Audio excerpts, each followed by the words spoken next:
Okay, I think we're ready.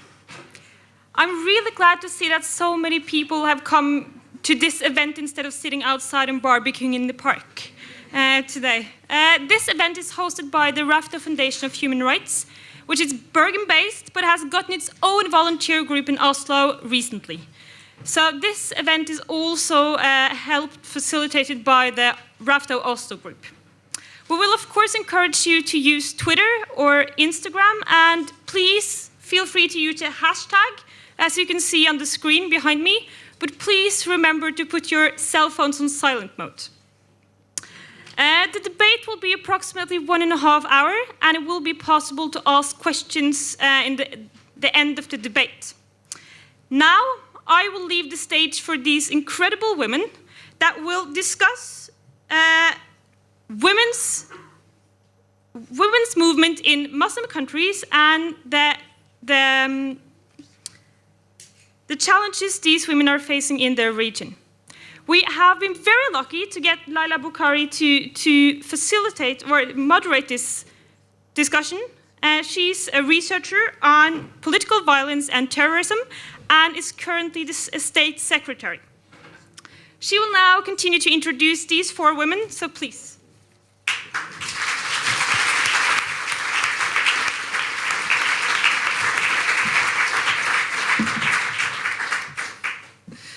Good evening to all of you, and it is a full room here.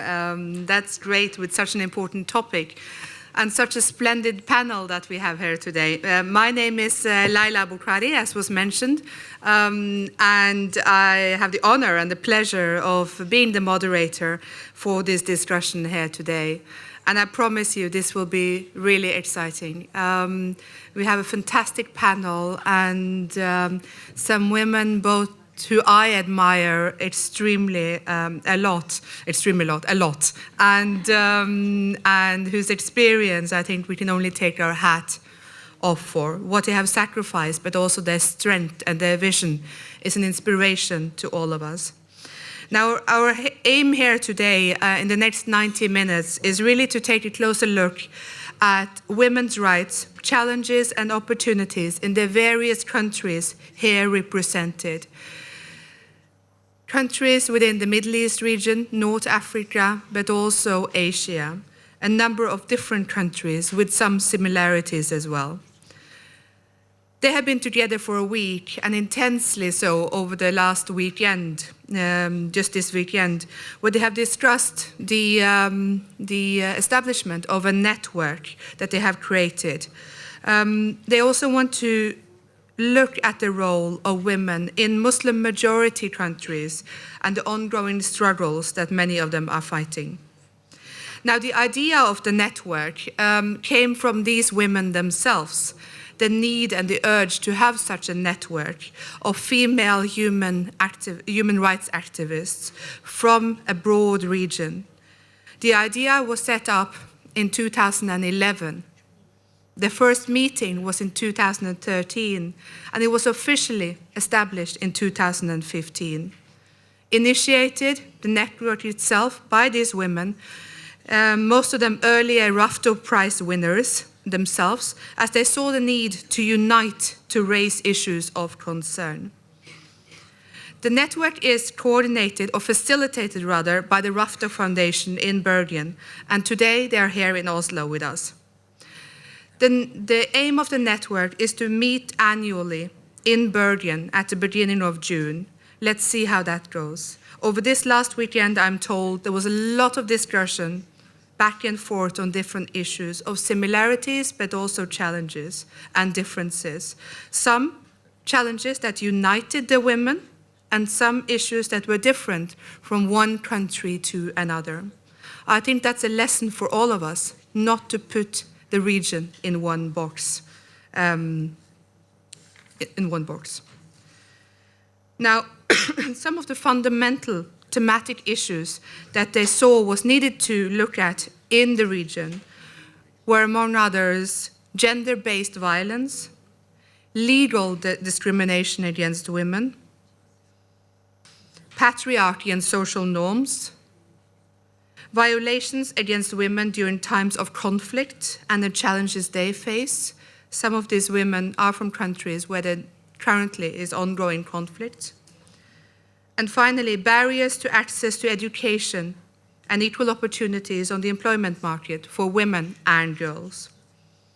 A number of different issues. I want the women to speak for themselves, as they are full of experience and full of knowledge as well on the very topic that we have. I will invite the audience afterwards to come with questions and comments, and I'm sure there are lots of them, but please prepare some eloquent questions for the end. We have a competent panel here to discuss these issues. All members of the network, some former Rafto Prize winners, and a Nobel Prize winner amongst us. Are we ready? Yes? Okay, so I will introduce the four of them, and then I will give them each 7 minutes each to speak. Firstly, we have Shirin Ebadi. And Shirin Ebadi is known to many of us. Is an Iranian lawyer, human rights activist, lecturer, writer, research leader, and founder of Defenders of Human Rights Center in Iran. In 1975, she became the first female judge in the history of the Iranian justice system. But during the Islamic Revolution in 1979, she was dismissed due to an Islamic ban on women serving as judges. In 1992, she obtained a lawyer's license and set up her own practice. As a lawyer, she has defended the rights of several journalists, families, or other persons accused or sentenced in relation to the freedom of expression. As an acknowledgement for her untiring effort to promote human rights and freedom of expression, she was first awarded the Rafto Prize in 2001 and later awarded the Nobel Peace Prize in 2003. Welcome, Shirin.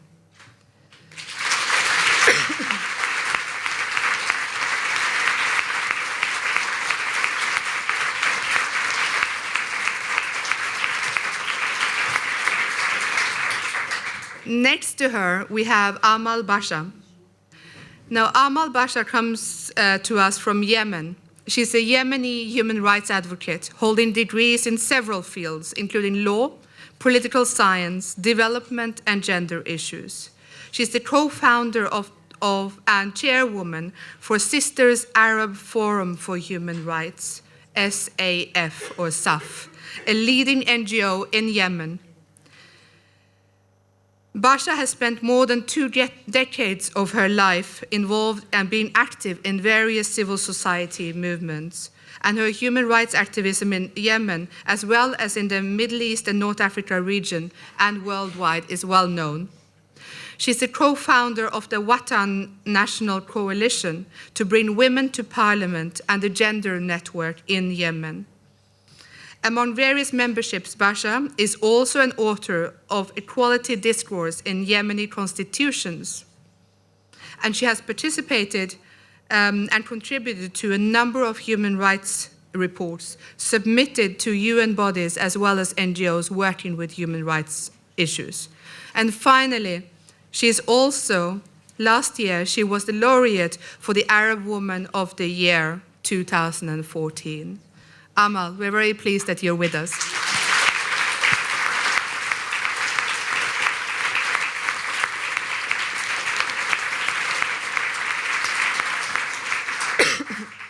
Next to Amal, moving this way, we have Maryam Al-Khawaja.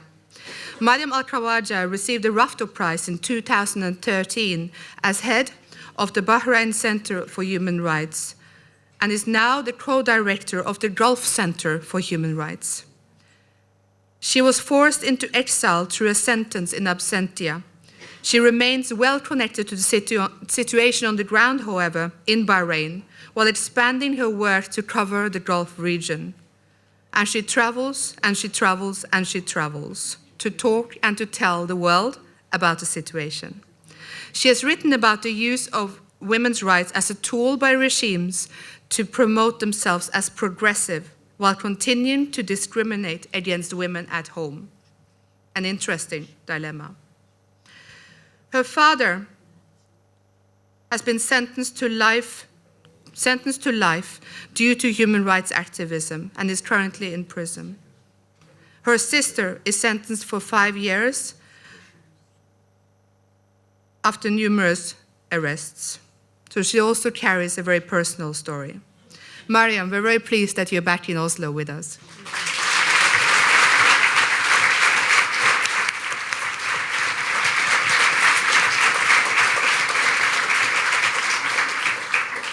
And finally, last but not least, Malahat Nasibova, who's currently residing in Norway, in Drammen. Malahat Nasibova is a journalist and human rights defender from Azerbaijan.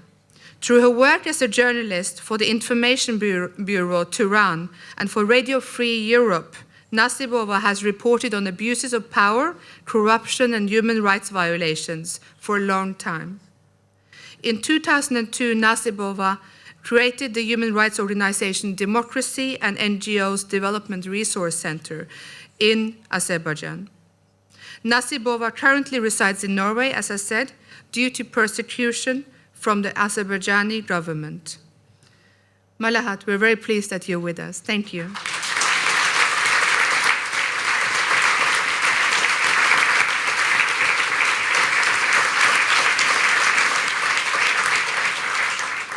Now you understand what kind of people we have in this room? I look forward to a very interesting and stimulating discussion. But before we go into the discussion, I've asked each and every one to give us some of their thoughts and some of the challenges which they are facing. Some will touch on the political situation in their home country, but also on the solutions that they see for the way forward. I'd first ask Shirin Ebadi, and then we'll move as we closer to me. Everyone has been given 7 minutes. However, two panelists have interpreters, so we will have to give them a few extra minutes so that they get to speak in their own language as well. Shirin Ebadi, the floor is yours. Thank you. Please. خیلی ممنونم. عصر بخیر میگم به همه خانم ها آقایونی که آمدن اینجا. ممنونم که آمدید که حرفای ما رو بشنوید.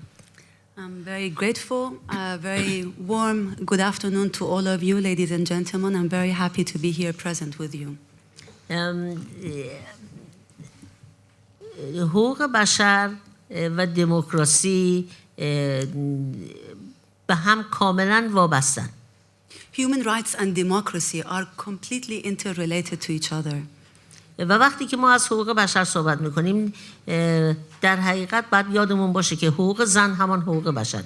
When we talk about human rights, in reality we have to remember that women's right is exactly human rights. چطور میشه صحبت از دموکراسی کرد اما نصفی از مردم یک کشور رو فراموش کرد؟ How can we talk about human rights and yet forget half of a country's population? در ایران در سال 1979 انقلاب اسلامی اتفاق افتاد. So in Iran in 1979 we had a revolution. متاسفانه بعد از انقلاب قوانین تبعیض‌آمیز زیادی علیه زنان تصویب شد. Unfortunately, after the revolution, many laws discriminating women were approved. من چند تا از اونها رو میگم. And I would like to offer you a few examples of these laws. یه مرد میتونه 4 تا زن بگیره. A man can marry 4 women at the same time. هر وقت بخواد میتونه زنش طلاق Can بده. divorce any one of them anytime he wishes. اما طلاق گرفتن برای زن بسیار دشواره. But divorce is very difficult for a woman to attain. طبق قانون ارزش جان زن نصف ارزش جان مرده. According to the law, the value that is given to a woman's life is half of that of a man. یعنی اگر من و برادرم با هم بریم خیابون و کسی به ما حمله بکنه ما زخمی بشیم هر دو یکسان، خسارتی که به برادرم میدن 2 برابر چیزی است که به من تعلق میگیره. So that means that if I go out in the street and with my brother and have a car accident and we are injured, equally injured as a result of that accident, the compensation that is given to my brother is twice as much as the one that would be given to me. شهادت دو زن معادل با شهادت یک مرد در دادگاه. The testimony of two women in a court hearing is equal to that of one man. اینها نمونه های کوچکی از قوانین تبعیض‌آمیز ما. So these are just a few small examples of these kind of discriminatory laws that I mentioned to you that we have in our country. و همه اینها بعد از انقلاب 1979 تصویب شد. And all of these laws were approved after the revolution in 1979. و به همین دلیله که من انقلاب 1979 رو همه میگن انقلاب اسلامی، اما میگم انقلاب مردم بود علیه زنان. So that's the reason why people say that the 1979 revolution was an Islamic revolution, and I say no, that revolution was the revolution of men against women.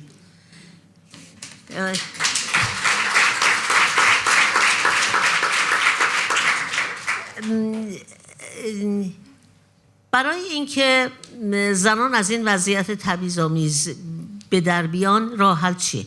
And what would be the solution for women to come to survive from, survive in a situation where these laws are against them? اولین راه حل این است که مذهب بایستی از حکومت جدا بشه. The first solution is for religion to be completely separated from the state. برای اینکه سیاستمداران از احساسات مذهبی مردم سوء استفاده نکنند. And this is to prevent politicians to use or to abuse the religious feelings that people have. و بعد ما بایستی تفسیرهای بهتری از اسلام ارائه بدیم. And also we have to have better interpretations of Islam.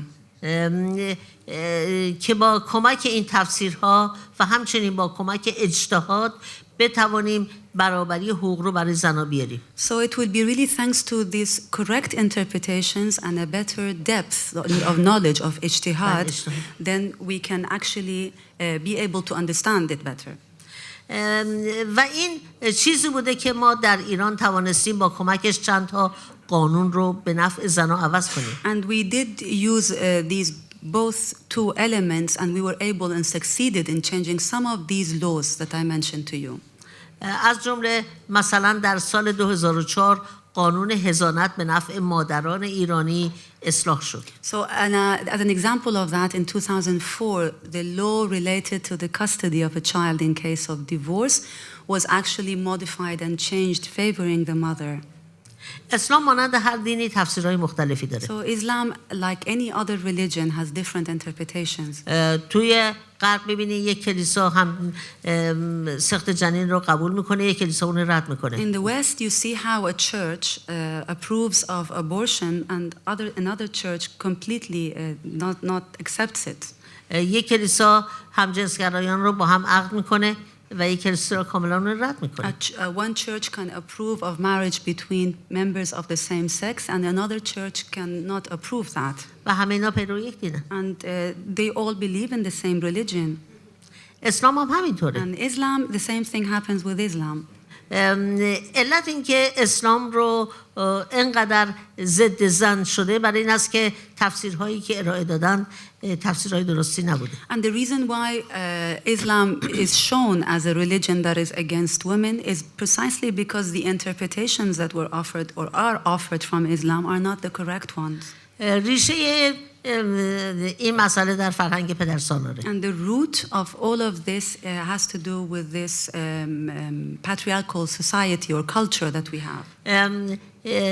این مردم بودن که همیشه اسلام رو تفسیر کردن. It was always men who actually interpreted Islam. و حالا نوبت اونه که زنها هم تفسیر خودشون رو از قرآن و مذهب بدن. And now it is the turn of women also to give their interpretation of Islam and of Quran. و به همین دلیلی که من به تحصیلات برای زنان بسیار اهمیت میدم. And that is the reason why I give a lot of importance to the education for women. زنایی که مسلمان هستن و معتقد به برابری هستن بایستی مذهبشون رو خوب بشناسن. So women who are educated and religious, they should give a lot of importance to this. و اجازه ندن که از مذهبشون سوء استفاده بشه. And do not allow the misuse, anyone misusing their religion. یه مثال ساده And I میزنم. would give you a very simple example of this. شما بعضی از زنها رو دیدید که زنهای مسلمان رو دیدید که تمام صورتشون رو میپوشونن فقط چشما بیرونه. You've seen some Muslim women who actually cover their full face and only their eyes are seen.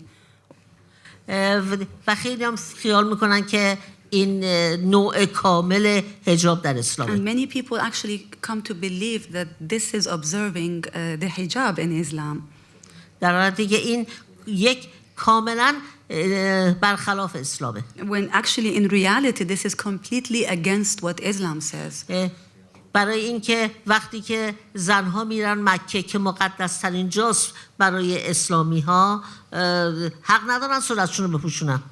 Because when women go and visit Mecca, which is the most sacred place for Muslims to visit, they are not allowed to cover their faces. وقتی که زنها نماز میخونن حق ندارن صورتشون رو بپوشونن. And when women they say their prayers, they're not allowed to cover their faces. پس چرا اجازه میدین که مردان خانواده شما رو وادار بکنن که صورتشون رو بپوشونید؟ So I would ask, why would you allow men to oblige you to cover completely your faces? و نظیر این مثال فراوان داریم. And the like of such examples we have many.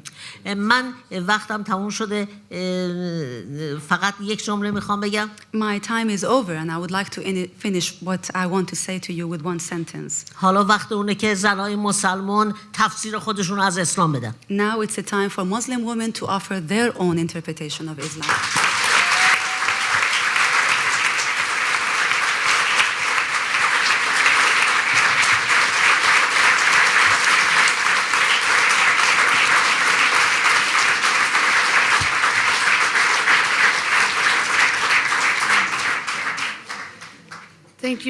Thank you very much, Shirin Ebadi. I hope you feel at home with that applause back here in Oslo. Before moving on to Amal Basha, I want to just remind you that there is a hashtag Rafto Women 2015 and was that at Rafto Foundation. Please use it actively. Yes. And now on to the next amazing woman, Amal Basha from Yemen. Please, Amal, you have 7 minutes. Thank you. I think it's on, yes. Well, actually, first of all, I would like to thank Rafto for giving me this opportunity to be with you and to attend the fantastic think tank meeting and to be in this very beautiful city, Oslo. And they have promised to bring me back to Oslo at any events. So I look forward to fulfill your promise. While hearing my friend Shirin talking about Islam, and I am a Muslim, I got fed up of talking about Islam and Muslim people. Because religion or Islam, I think is still in the sky, still with God over there. But what is on ground, it's not Islam, it's politics. Politicians, we have different people who have different tools, either money or tribal power or religion or weapon.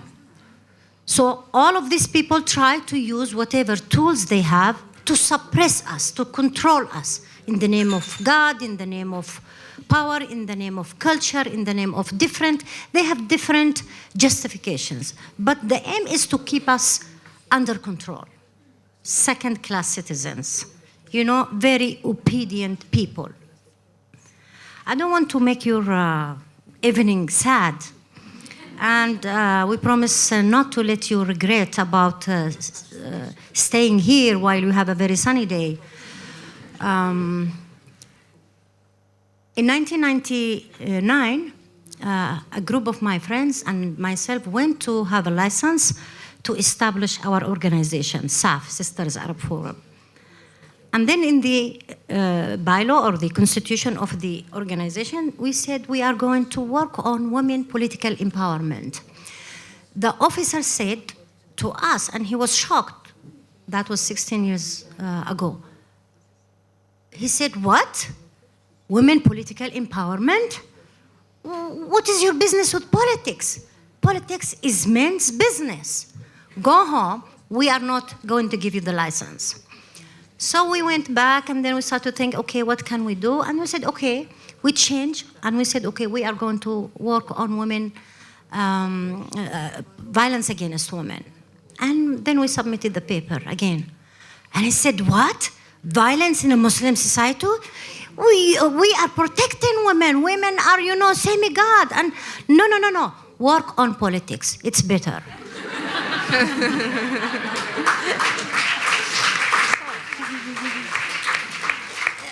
This is just to tell you how narrow is the spaces for us, for women to work, either in politics or to talk about our domestic problems and challenges. In 2000, when I was doing my master about gender and gender discourse in the Yemeni laws, there was a problem in Yemen. There was a conference. One guy from Morocco came and he said stories about sexualities in Morocco. And the second day, the religious people, they made outcry and they closed the gender center, and gender became a very bad word to be mentioned.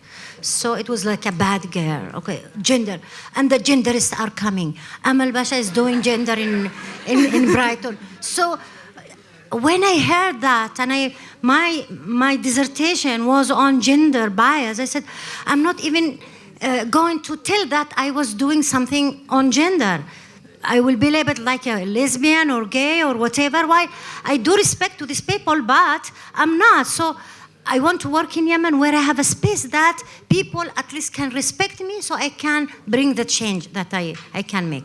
So I have to change the title of my master thesis, and I said, male bias in the Yemeni legislative laws. Okay. While inside the content was about gender, okay? But this is how we are doing our work inside our Muslim societies, is trying to find ways so that we can move and maneuver and bring about the change that we are aspiring for. The situation in my country, if you ask me 1 year ago, I would have told you it is fantastic. We are moving forward towards a civic state or a civil state. We are going to build a new Yemen without dictatorship, without corruption. That was during the Yemeni Spring, which turns into a very, very bloody summer. And if you ask me this question a few months ago, I would tell you the situation in Yemen is not bad. We are struggling, but we have hope, as my name is Hope. But if you ask me today, what is the situation in Yemen? It is sad.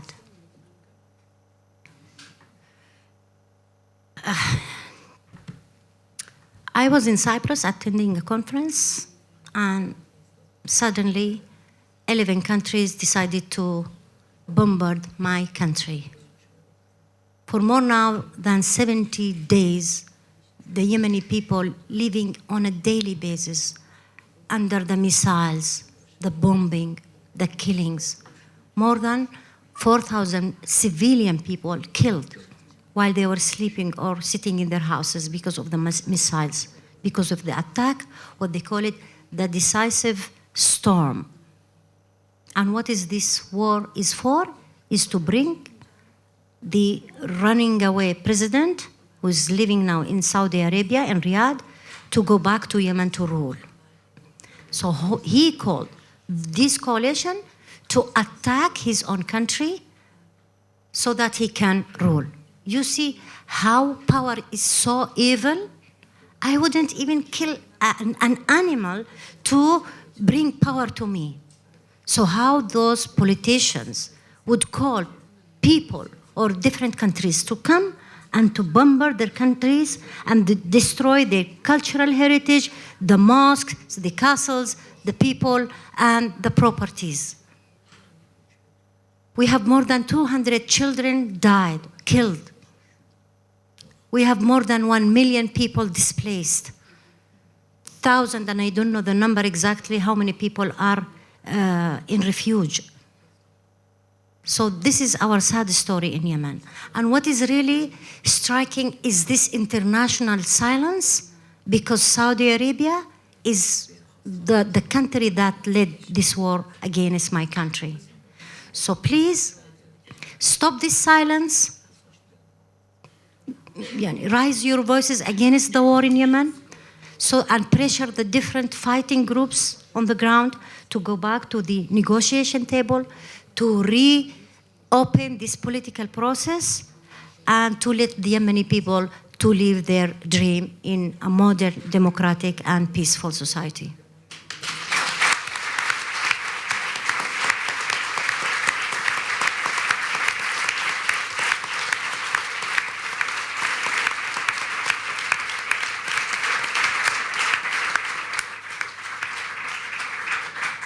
Thank you, Amal Basha, for your very clear message. Moving from Iran to Yemen, and now we move to Bahrain and Denmark. Maryam Al-Khawaja, please, the floor is yours. Thank you.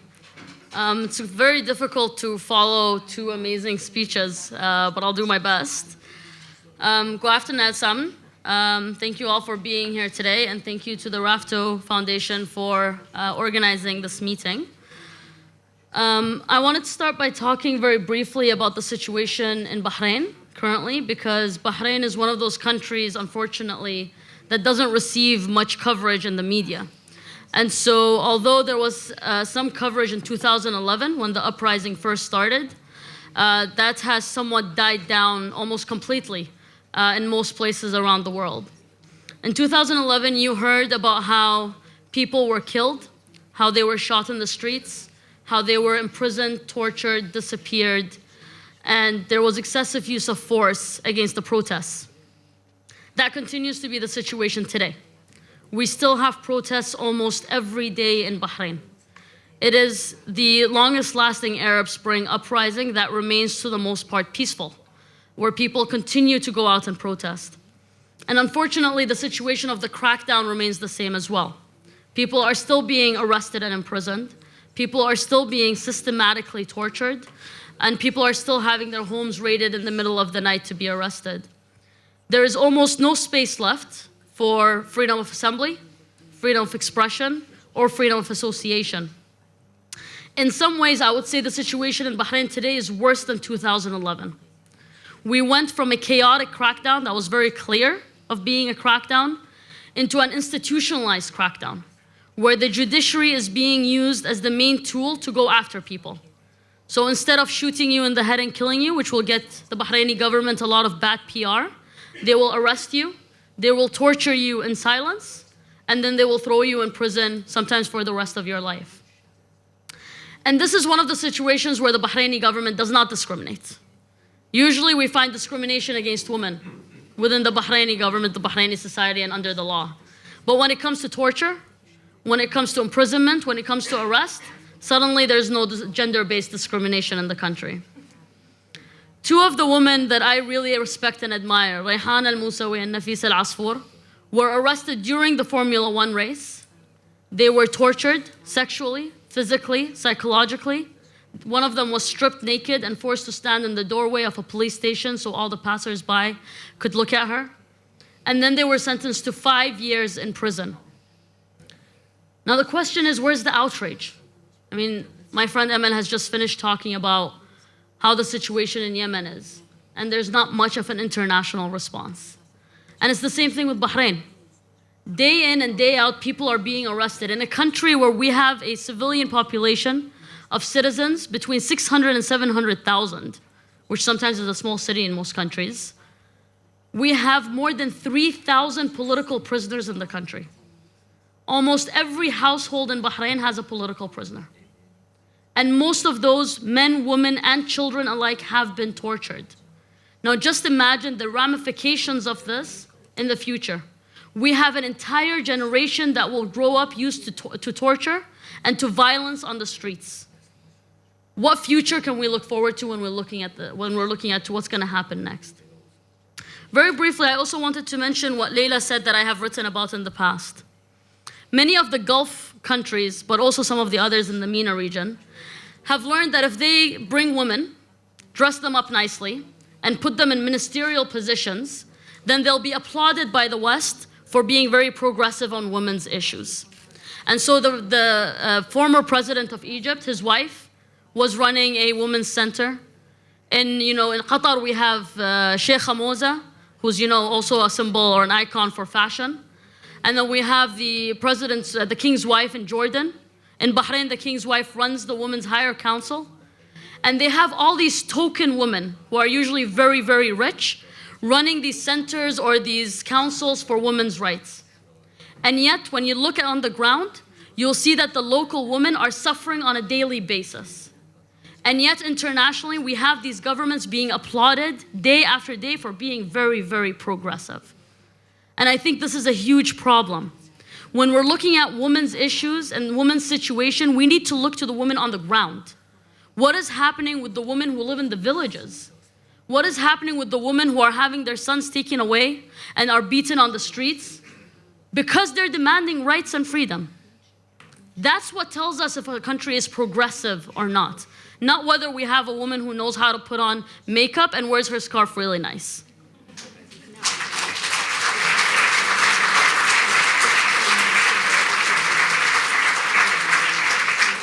The final thing, or the final point that I would like to talk about, I think Shirin very rightfully said, women's rights are a part of human rights. You can't separate the two. I want to reiterate that and say, without women's rights, you can't have human rights. They're not two things that can be separated. And I think one of the mistakes that many NGOs make is we talk about them as if they're two separate issues. And they're not. They go hand in hand. If you want human rights, you have to have women's rights. You can't separate the two. And I think it's one of the things that I think is important, and we've seen already happen in some places. There is some talk about the situation of women's rights in Iran, for example. You can go out here in Scandinavia and other places. I've been to several documentary movies in Copenhagen that talk about the situation of women's rights in Iran. How many of us have actually seen a single documentary movie about women's rights in Saudi Arabia? Why is it that when a country is an ally of the West, suddenly we don't really care about their human rights? Why is it?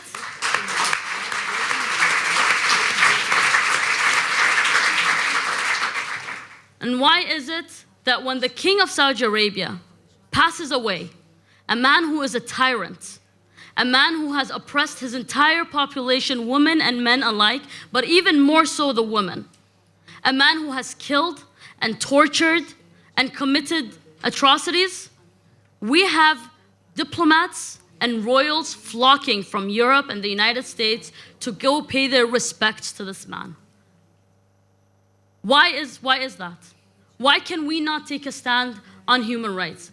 And the thing that bothers me the most, and I'll end with this, when we had one diplomat sticking out their neck to do the right thing, when the minister of Sweden decided to send a strong message to Saudi Arabia and say enough is enough, and we are no longer doing a military deal with you.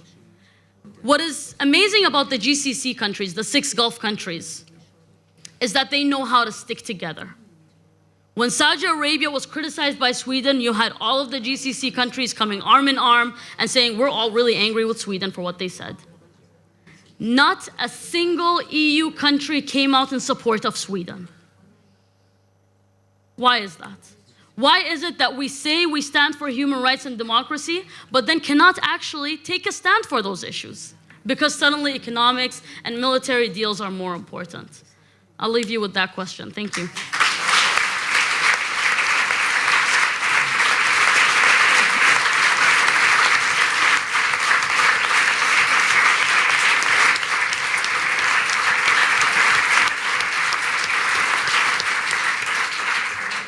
Thank you very much, Maryam Al-Khawaja. Now we move on to Malahat Nasibova from Azerbaijan, please.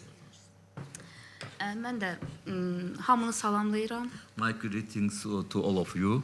Rafto fonduna təşəkkür edirəm ki, bizi sizinlə görüşdürdü. I thank to the Rafto Foundation that now we have meeting here. Və sizlərə təşəkkür edirəm ki, bizim problemlərimizi dinləməyə hazırsınız. I thank all of you that you are ready to listen our problems. Mən artıq bir neçə aydır ki, Norveçdəyəm. I'm already several months that I'm in Norway. Və mən üzr istəyirəm ki, indi Norveçcə danışa bilmirəm. I apologize that I cannot speak for now in Norwegian language. Dessverre, jeg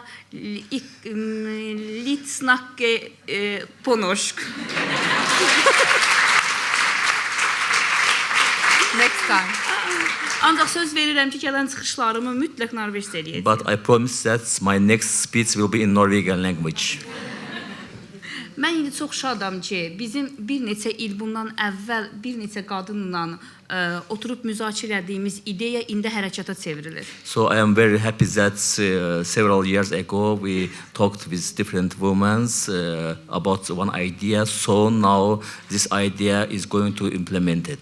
Və artıq bizim əlimiz bütün qadınlarımıza çatacaqdır. Now we can help all these women in this region. Və biz bütün problemlərimizi bərabər həll eləməyə çalışacağıq.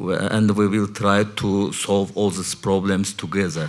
Ancaq bizim qapılarımız kişilərin də üzünə açıqdır. But our doors is already also open for the men. Və bizim hər zaman qadınların hüquqlarını müdafiə edən qəhrəman kişilərə ehtiyacımız var. We need every time the men who defend, who protect women's right. Əslində bizim də ölkə müsəlman ölkəsidir Azərbaycan. In reality, our country also in Muslim country, Azerbaijan. Və bizim ölkədə mübariz qadın olmaq çox çətindir. It's very difficult in our country to be very strong woman in Azerbaijan. Amma indi qadınlar da, kişilər də bərabər ölkəmdə çox ağır vəziyyətdədirlər. But now in Azerbaijan, men and women together they are very hard condition, living hard situation. Düzdür, bizdə müharibə yoxdur. In reality, we don't have war. Ancaq bizdə gecə yarısı insanların evinə daxil olub, onu oğurlayıb, döyüb, həbs eləyə bilirlər. But in night, everybody can be attacked for security forces, and they can take someone from his house and take somewhere. Və bizim ölkədə, məsəl üçün, mənim fəaliyyətimə görə bütün qohumlarımı məhv eləyə bilirlər. For example, for my activity, my old relatives, they can be arrested. Və çox təəssüf ki, bizim neftimiz imkan vermir ki, qərb dövlətləri bunu görsün. So unfortunately, our oil is a problem. That's why Western countries that don't help us. İqtisadi maraqlar demokratiyadan bir addım öndədir. Economy interest is one step forward than democracy. Hazırda bizim ölkəmizdə 100-ə yaxın siyasi məhbus vardır. Now we have approximately 100 political prisoners. Və bunlar çox gənc insanlardır. They are young persons. Bunların içərisində qadınlar da vardır. Including women, men. Jurnalistlər, hüquq müdafiəçiləri. Journalists, human rights activists. Mənim dostum, kollegam Xədicə İsmail da indi həbsdə. You see this picture, it's my colleague, my friends. It's Xədicə İsmail now in prison. O məşhur araşdırmacı jurnalistdir. She is prominent investigative journalist. Və hakim ailənin iqtisadi fırıldaqlarını araşdırmaqla məşğul edir. She researched ruling families' illegal businesses. İndi bizim ölkəmizdə hakimiyyət daha da qəddarlaşıbdır. Now, in last several months in our country, our power going to be very cruel. İlk işə qanunları sərtləşdirməkdən başlayıb. They changed a lot of law. Və bu qanunlar imkan vermir ki, biz ölkəmizdə müstəqil fəaliyyət göstərək. This law, they don't create opportunity for us to be independent, to be active independently in our country. Qəddarlıqlar nəticəsində insanlar ölkələrini tərk etmək məcburiyyətində. In the result of cruelty, a lot of active people they forced to leave our country. Ancaq beynəlxalq aləm sadəcə bəyanat verməklə kifayətlənir. But the international community, they are doing only statements. Bu yaxınlarda iyunun 12-sində mənim ölkəmdə ilk dəfə Avropa oyunları keçiriləcək. After 4 days in my country, it will be held first European Games. Biz bu oyunların əleyhinə çıxdığımıza görə bizə vətən xaini deyirlər. So now we are against this games. So official authorities, they are against us.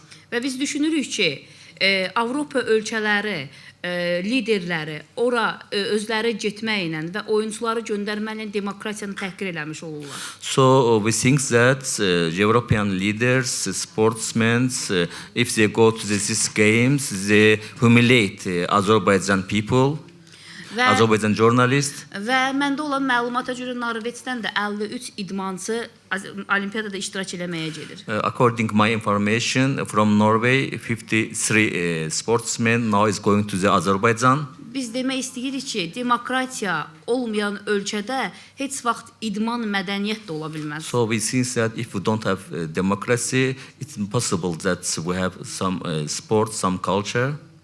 Və biz buradan həmin idmançılara müraciət edirik və bundan əvvəl də biz müraciət eləmişik idmançılara. We are now addressing from here to that sportsmen. Getdikləri ölkəndə insan haqları ilə bağlı, insanların vəziyyəti ilə bağlı maraqlansınlar. If they going to the country, Azerbaijan, they should interest with human rights problems, democracy problems. Necə ki, bunu Eurovision mahnı müsabiqəsində birinci yeri tutmuş İsveçli müğənni Loren elədi. Loren, she is from Sweden and she was winner of Eurovision Song Contest and she made this in Azerbaijan. She interested with democracy problems in Azerbaijan. O mikrofonu ilə bərabər bizim yanımızda oldu, bizim sıralarımızda oldu.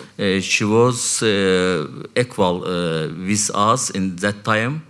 Və o dəyişdi bir çox şeyi. She changed a lot of things in that time in Azerbaijan. Və bizim insanları, məmurları qorxutdu. She did how to say she makes very bad for our authorities because the authorities afraid such kind of activities. O imkan tapdı, bütün dünyaya bildirdi ki, Azərbaycanda vəziyyət daha da pisləşir. She found opportunity and declared all the world that situation in Azerbaijan is going to be very difficult, very hard. Bizdə bayaq dediyim kimi müharibə yoxdur, amma biz müharibənin 2 addımlığındayıq. As I said before, that for now we don't have war, but we are in 2 steps close to the war. Bütün dünyanın köməyi ilə biz bu müharibənin olmaması üçün çalışmalıyıq. We should try to don't allow this war with international help. Və mən indi çox narahatam ki, mənim dostlarım, kolleqalarım həbsdədirlər. I am very concerned that my colleagues, my friends now in prison. Və bizdəki həbsxanalar heç də Norveçdəki həbsxanalar kimi deyil. And our prison is not like Norwegian prison. Və orada həbsxanada çox əziyyət, işgəncələr çəkirlər. They faced very violences, more violences in our prison. Hər gün döyülüb təhqir olunurlar. They beaten every day and humiliated every day. Və bizim hüquq şünasımız vardı, İntiqam Məmmədov. Azərbaycanda hüquq kitabının yaradıcısıdır. İndi o özü həbsxanadadır. We have one lawyer, İntiqam Əliyev. He is author of a hüquq book. Now he is in prison. Və indi onu hüquq kitabını oxuyan tələbələri döyür. Now his students beat that lawyer, that activist. Və bunu deməkdə onu bildirmək istəyirəm ki, rejimin iç yüzünü göstərmək istəyirəm ki, rejim insanları hər şeyə məcbur edir. I want to say that our dictatorship regime, they try to force all people to do what they want. Mənim öz ölkəmə girməyimə qadağa qoyublar. Now I have banned by the government. I cannot go my country. Amma mən dostlarıma söz verirəm ki, lazım olsa mən istənilən vaxt İrana, Bəhreynə, Yəmənə gedib mübarizə apara bilərəm onlarla. So I promise my friends that I can go to the Bahrain, Iran, Yemen, and other countries for struggling for the democracy. Düşündə. Thank you.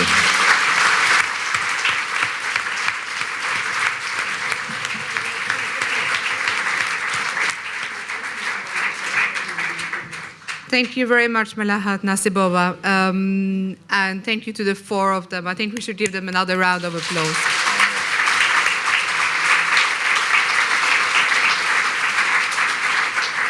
Now, there are so many questions and issues that we can take from what you've said, and I will open it up to the floor in just a little while.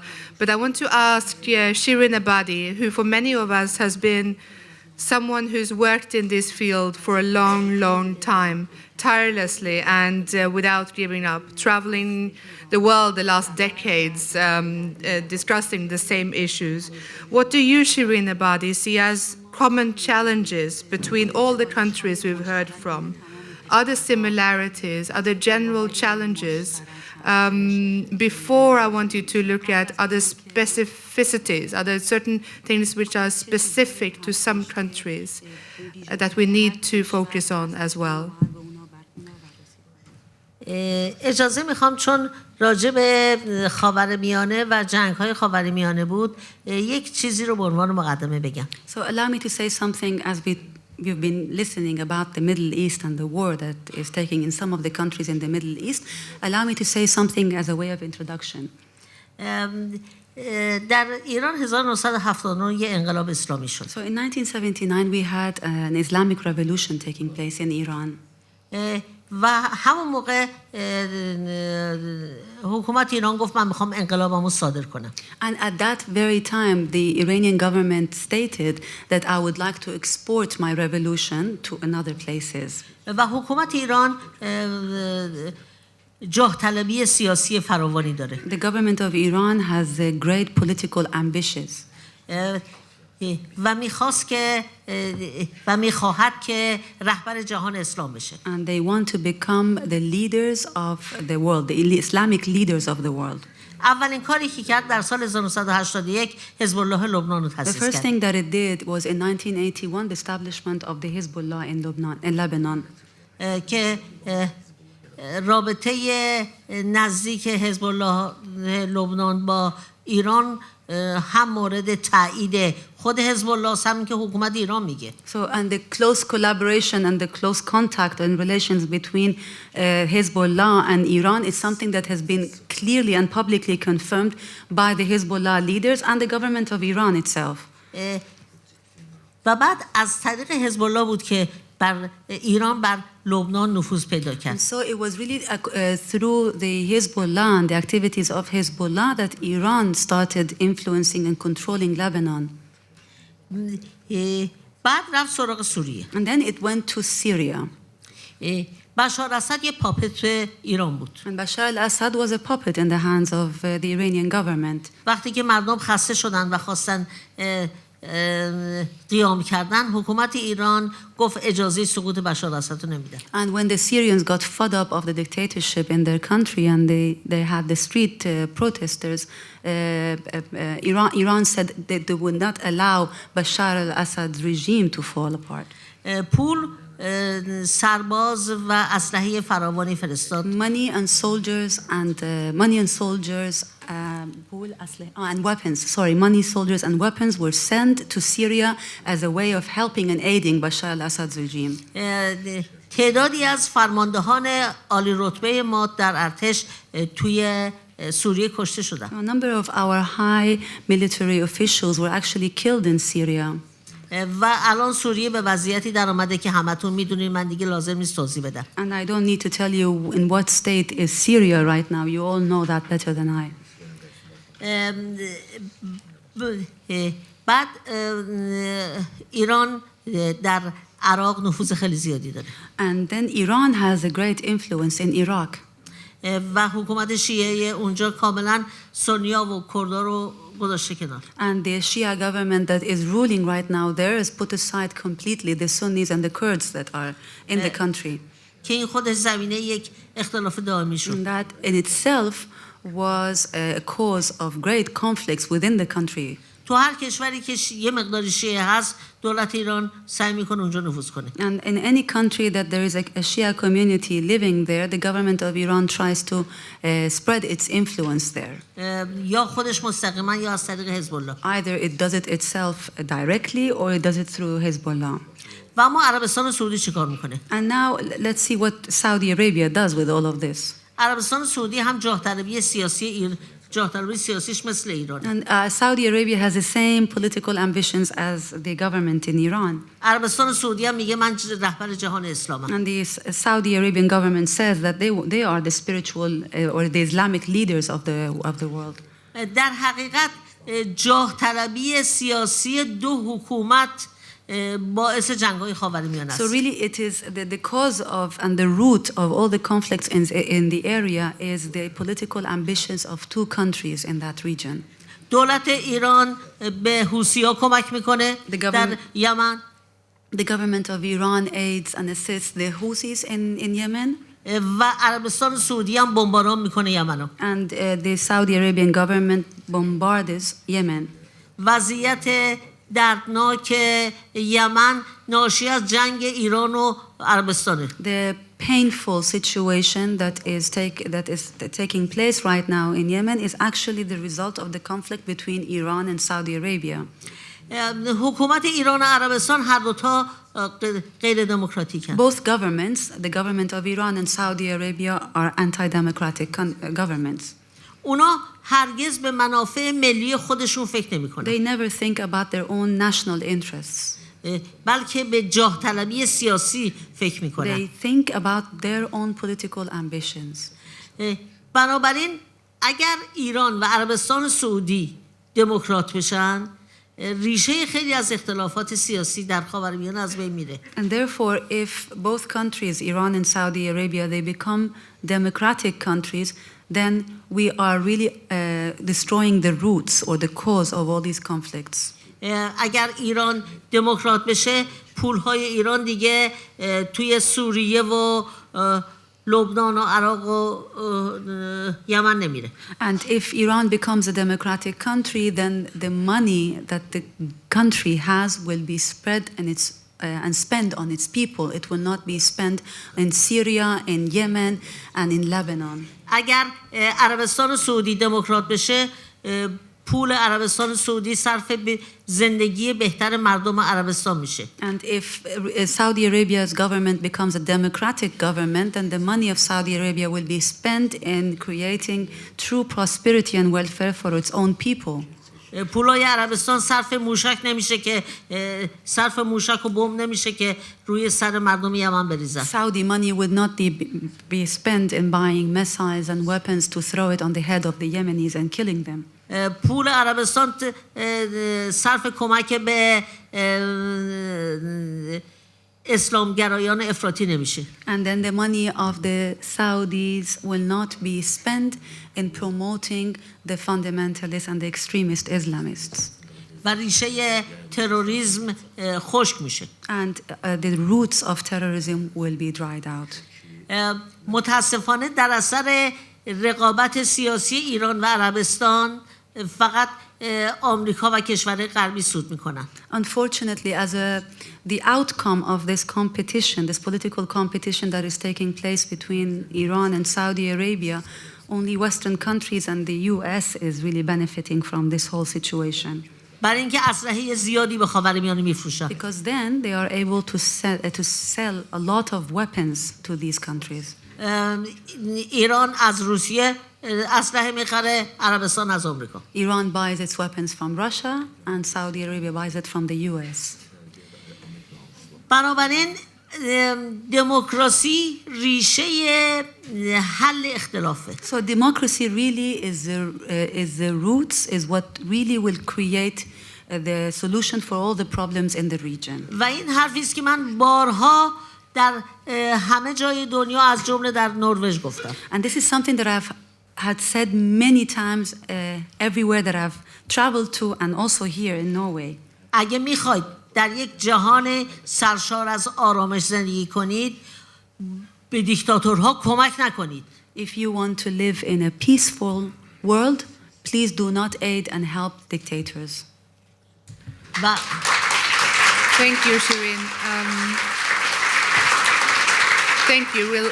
We'll have time to get back to some of these issues. I want to ask the same question to Maryam Al-Khawaja, but since you, I think, is the youngest on the panel, and a real activist on the ground, and as a woman, a human rights defender and an activist, what do you see as common challenges as being a female human rights defender in the Middle East? What are the similarities between the countries, and what are the differences? I mean, that would be a really long list to go through, so I'm not going to do that Short. to the audience. 1 minute. Very briefly, I mean, some of the common challenges that we see very clearly. I have colleagues like Yara Salam in prison in Egypt, and Sana Said. I have colleagues like Razan Zaytouna, who's been kidnapped for over a year in Syria. I have colleagues who are in prison in Saudi Arabia. I have colleagues in prison almost every country that you can think of in the Middle East and North Africa region. And that's one thing that we all have in common. Women human rights defenders are spending a lot of their time inside prison cells because of their activism. One thing that I think we have in common as well, and this is something I said in the UN during the International Women's Day. I was on a panel with the High Commissioner, who at that point happened to be a woman, Navi Pillay, and we were discussing what approach should there be towards these countries collectively. I mean, I think, as Layla mentioned in her introduction, you can't have a blanket approach to all of these countries because they have very different situations with very different obstacles and very different realities. So there needs to be a country-by-country approach. But I think one thing that we do have in common, some of the most amazing and some of the strongest human rights defenders who are women that I have ever met are in the Middle East and North Africa region. These are not women that need to be saved, and these are not women who need to be told how to do things.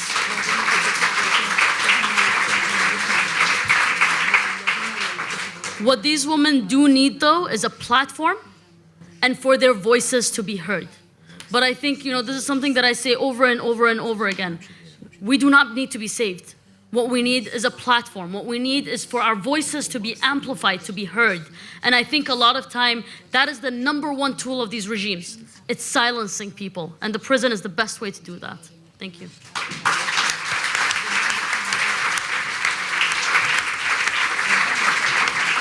Now, this network was set up for women across the Middle East, North Africa region, and Asia as well, to unite and create that platform that you just spoke about. I'd like to ask Malahat, Nasibova, why this network and how does it benefit you meeting your sisters in different countries? Why this network? And, if I may, why only seemingly Muslim women? Isn't this an issue which can be related to a number of different countries around the world? Malahat, sorry. I'll give you the word afterwards. Don't worry. Bu aslında bir kısa demək olar ki, müsəlman ölkələrində qadınların problemi hamısında da eyni deyil. I want to say shortly that the problem related with women in Muslim countries is not the same, it is different. Bir ölkə qadınların hüquqi cəhətdən əziyyət çəkir, digər ölkə zorakılıq, ailə zorakılığı var, digər bir başqa ölkədə iqtisadi problemləri vardır. In one country, women face economical problems. In the other countries, they face family violation. In third countries, they face humiliation, and it is different, it's other. Və bu şəbəkə imkan verir ki, biz həmin ölkələrə daxil olaq və həmin ölkələrin problemlərini araşdıraq, problemlərini öyrənək. And this network create opportunity for us to go to all of these countries and find the problems and help to solving these problems. Çünki bu network'ın əsas məqsədlərindən biri də yerli regional QHT-lərindən sıx işləməkdir. Because one of the main goals of this network to work with local NGOs in different countries.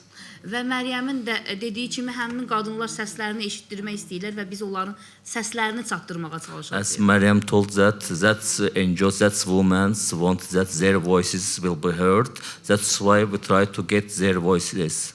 Və mən inanıram ki, bu şəbəkədə olan insanların sayı artacaqdır. I believe that the number of persons, women in this network will be increased.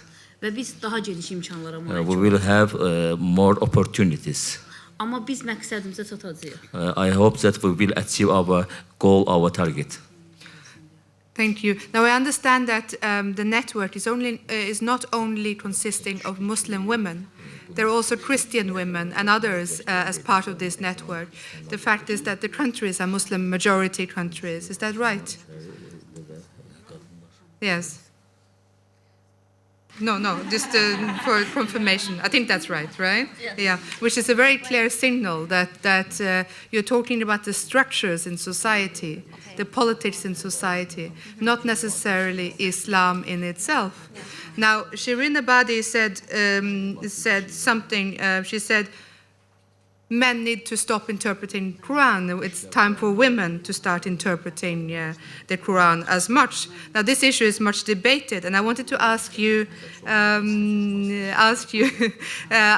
and Shirin afterwards, about solutions. Do you think the solution lies in changing the interpretation of Islam or the Quran, or to fight for a more secular society?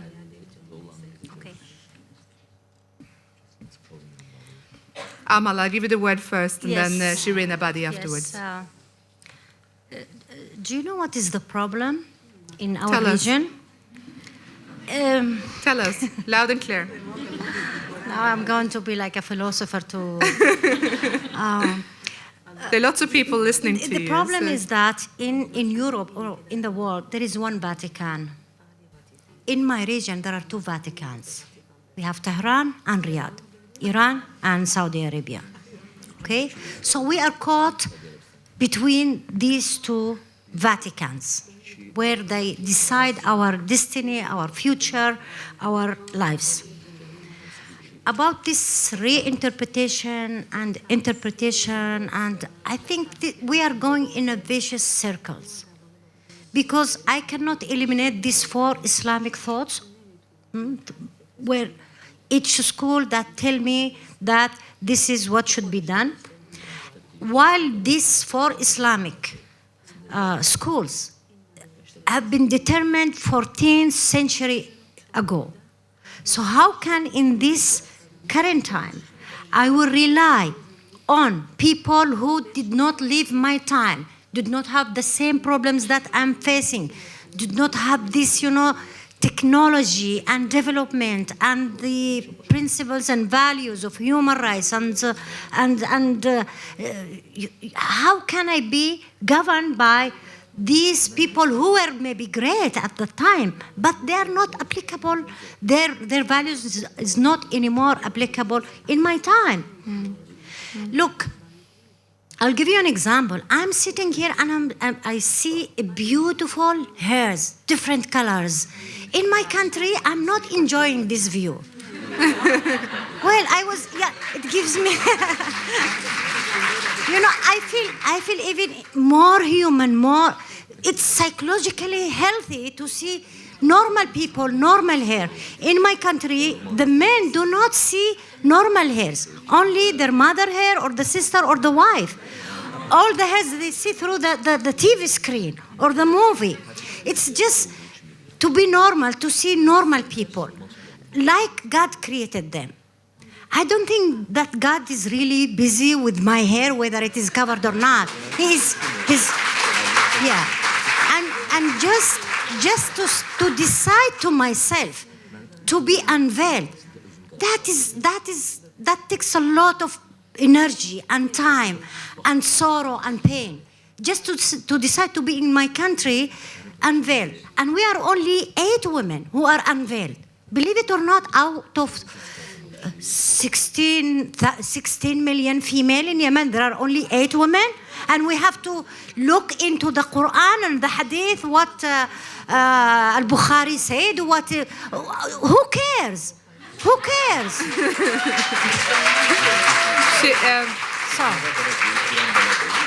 I think talking about reform, we need to talk about the reform in all the legacy that we have, even at the international arena. We need to look at the reform also of the UN. Can you believe it that Saudi Arabia is a member of the Human Rights Council? Isn't it a joke? Saudi Arabia, who does not allow women even to drive cars, while women used to drive camels and horses and donkeys for centuries. So what? I mean, Maryam, thank you. I'm really... No, sorry, Amal, thank you. Shirin Ebadi, I'd like to, well, what to say? It's really Shirin crazy. Ebadi, I'd like to ask you the same question actually, because you raised it and I've heard you speak on this issue very much. I mean, is it the interpretation of the Quran which is the issue, or is the real issue, should the real issue be that we have to introduce a more secular society, the separation of the state and religion? Short answer, if I may, before I open up the floor for questions.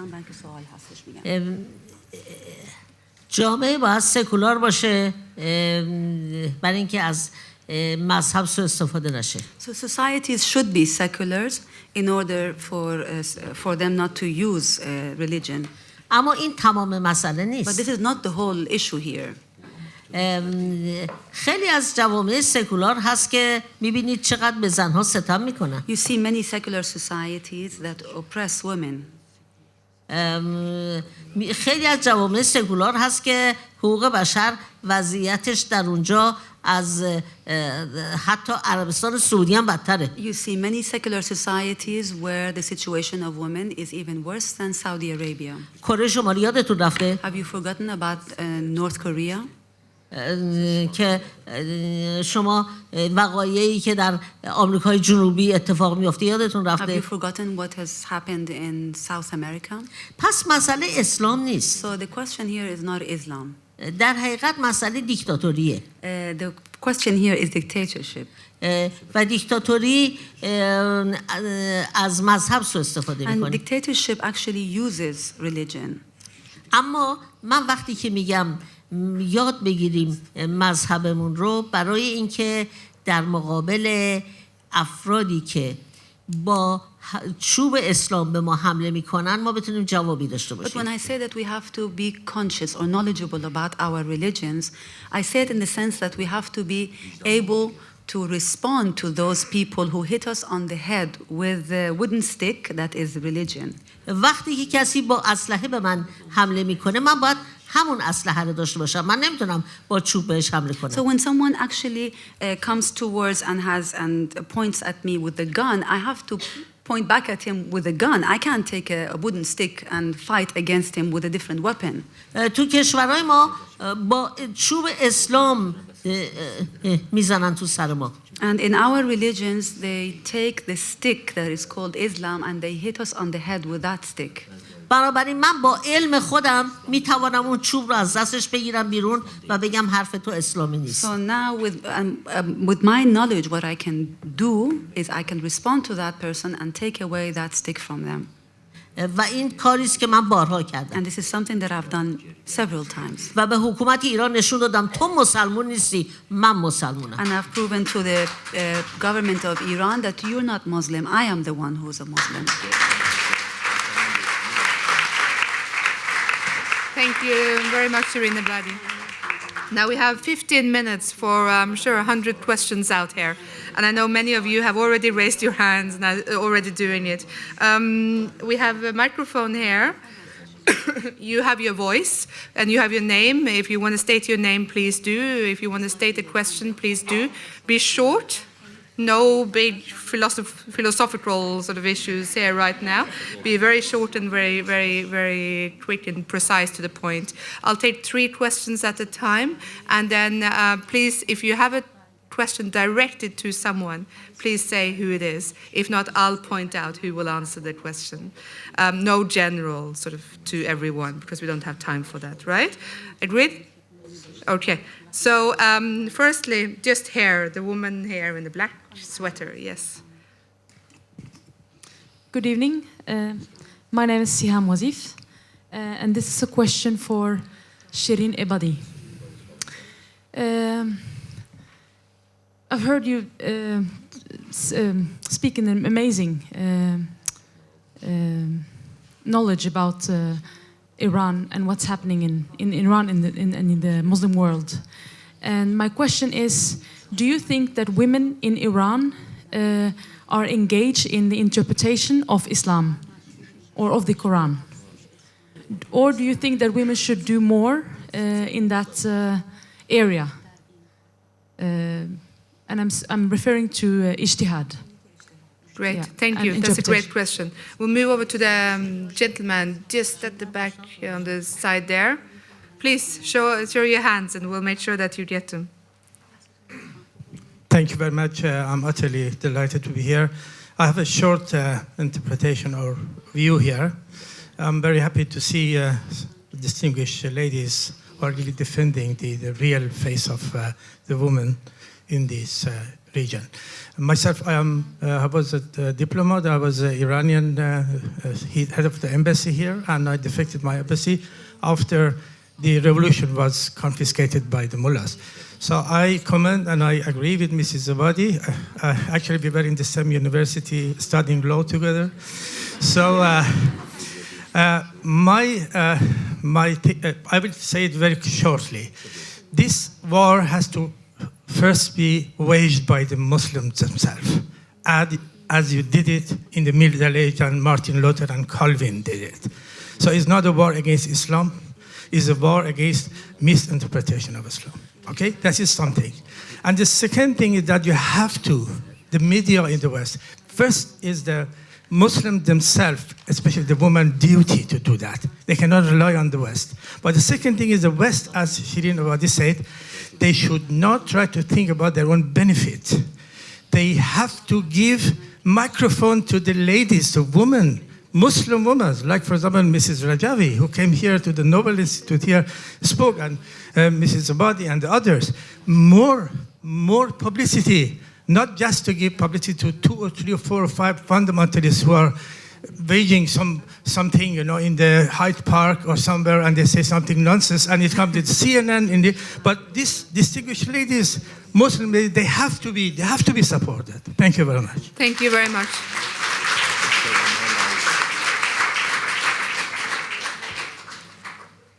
Thank you very much, sir. Now the gentleman in the front here. Okay, thank you. My name Short is Arya. questions, right? My name is Arya Ahmedi. My English is not good, so I will ask you in Norwegian. Is it possible? Sure. De fleste av dere er fra Midtøsten. I'll interpret. Og fra islamske, det er et land som islam dominerer. Samfunnsverdier, lover, normer, og så statssystem. Mitt spørsmål er, dere som er veldig kjente i verden, og jobber for kvinnerettigheter, kan dere ikke skape eller danne en organisasjon for kvinnerettigheter, uansett av religion? Det er mange kvinner i Midtøsten som har en annen religion enn islam. Kan dere ikke danne en organisasjon slik at vestlige land, FN og alle massemedier som vil høre noe om kvinnerettigheter i Midtøsten, de kan referere til dere og bli en kilde og representere kvinners rettigheter i Iran? Kan dere ikke gjøre det? So the question is, which I think is answered by the fact that we are here today.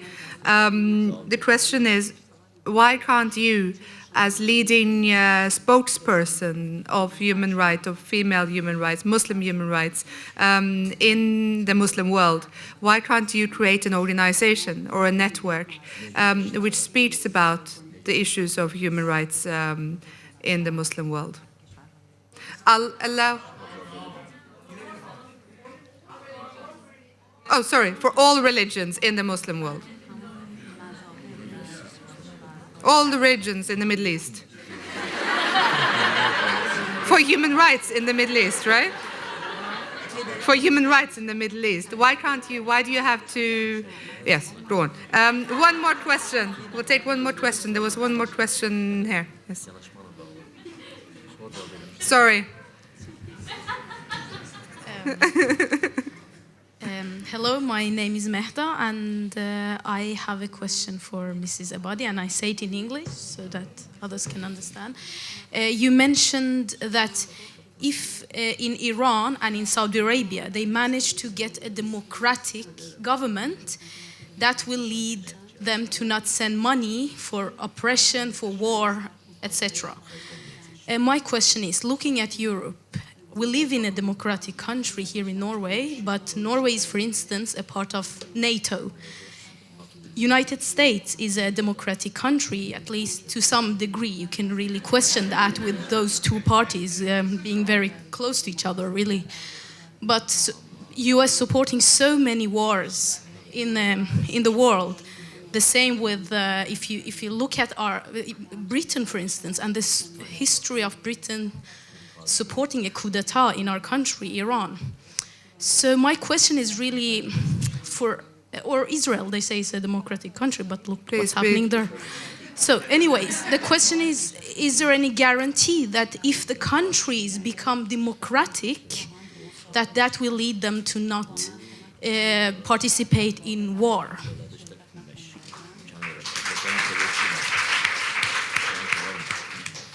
Okay, I'll let you have half a minute each to answer those questions. Shirin Ebadi first. Very short, I'm sorry. Then we'll do another round, so please open up for questions. Please show your hand. غرب اسلحه‌شو به کشورهای غیر دموکراتیک پولدار مثل عربستان سعودی و ایران میفروشه. So the West sends its weapons to undemocratic and rich countries such as Saudi Arabia and Iran. آیا نروژ از آمریکا خیلی موشک و اسلحه خریده؟ So has Norway bought many weapons and missiles from the US? اما ممکنه اسلحه تولید کنه بخواد بفروشه. Maybe it produces, it has its weapons and it wants to sell these weapons. کی باید بخره اینو؟ Who should buy these weapons? ماها رو به جون هم میاندازن؟ They make us have wars among ourselves. اسلحه ها رو میفروشن. And they sell the weapons. تا وقتی که جنگ تجارت پرسوده متاسفانه وضعیت همینه. Until the time that weapons become a trade that is very profitable, unfortunately the situation will be such as today. در ایران زنها در تمامی زمینه‌ها دارن مبارزه میکنن. In Iran, women are struggling and fighting in all different areas. آنچه که من گفتم در زمینه مطالعاتی در حقیقت بخشی از مبارزاته. What I said about the area of research, for example, is actually part of that struggle. منظورم این نیست که زنها فقط میشینن تو خونه و قرآن رو بخونن تفسیر کنن. I did not actually mean by that women should sit back at home and read the Quran and do that, only that. نه، این بخشی از مبارزه است. This is part of that struggle. بازم وقت دارم بگم؟ Do I have time to say more? Finish your sentence. تموم کنید. شبکه‌ای که ایجاد شده برای زنان در کشورهای اسلامیه. So the network that was established is actually for women in Islamic countries. و در اون شبکه ما زنان غیر مسلمان هم هستن. We also have women who are not Muslims. تو اتاق فکر in our think tank زن مسیحی هم We have داریم. a Christian lady. برای اینکه زن مسیحی در کشور اسلامی همون تضییقات و محدودیت هایی رو داره که من مسلمون دارم. Because a Christian woman in these countries has the same limitations that I, as a Muslim woman in that society. امیدوارم که این شبکه بتونه خوب پیش بره. I hope that this network succeeds. و ما بتونیم چند سال آینده برای کشورهای سایر مذاهب هم داشته باشیم. And I hope that we can have networks for other countries and other religions. Wonderful. Thank you, Shirin. Anybody else wants to comment on the specific questions that were asked? Maryam, please. I think on the issue of Muslim countries and Muslim societies and Muslim this and Muslim that, I think sometimes we take something that we think we're resolving and rather make it a double-edged sword. When we make all the focus on religion itself, we're complicating things. Religion, like Amal said, religion is in heaven, on the ground, it's politics. When I don't think that if Bahrain or Saudi Arabia had a different religion, it would be any less oppressive. Religion is a tool that they use to control. Look at the governments. The Saudi government, the Bahraini government, the monarchies, they drink, they go clubbing, they do all of these different things that they're saying the people of those countries cannot do. And they rape and they kill and they torture. It's not really about whether they want to reinforce this idea of Islam because they believe in Islam. It's about using religion as a tool, just like sectarianism. One of the things that frustrates me the most about the situation in Yemen is that every single time I read an article about Yemen, it's about the sectarian war between the Sunnis and the Shias. And that's not the case. It's tribalism. There are actual Sunni factions that support the Houthis. And so this is not about sectarianism. Here in the West, we love to break things down and say, well, no, it's very simple. The Sunnis and the Shias hate each other, and so they constantly want to kill each other, and this is why they're always fighting. And that's not the case. If we look historically from 1,400 years ago until just a few decades ago, that wasn't the case. This is something that's happened in recent history because there are governments that benefit from creating sectarian strife. In Syria, people that were not fighting each other and killing each other because they were Alawite Christian and Sunni. Bashar al-Assad created that situation. He made sure that every single video that came out where someone was being tortured to death, people were speaking in an Alawite accent, so that the Sunni community suddenly started feeling like they were being targeted by the Alawite minority. And that's how he was able to survive. All of these regimes understand one thing: divide and conquer. If you are able to make sure the people are fighting amongst themselves, that's how you win. And I think it's very detrimental when we do the same to ourselves. And that's why one of the discussions that we had in the network actually was, do we want to say that we're focusing on Muslim societies and Muslim countries? And we decided that no, that's not what we want. And that's why we called it the MENA region and Asia region. Because guess what? The Christian families that live in those Muslim societies, they treat their women exactly the same, and it's not because they believe in Islam. Religion is a tool.